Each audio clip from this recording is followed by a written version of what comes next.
And, you know, I did pretty well, except there were a few mistakes that I made that I have just recently cleared up, you know.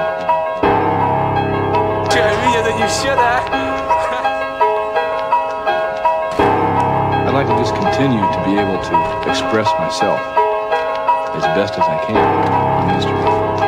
And I feel like I have a lot of work to do still. You know, I'm a student of the drums.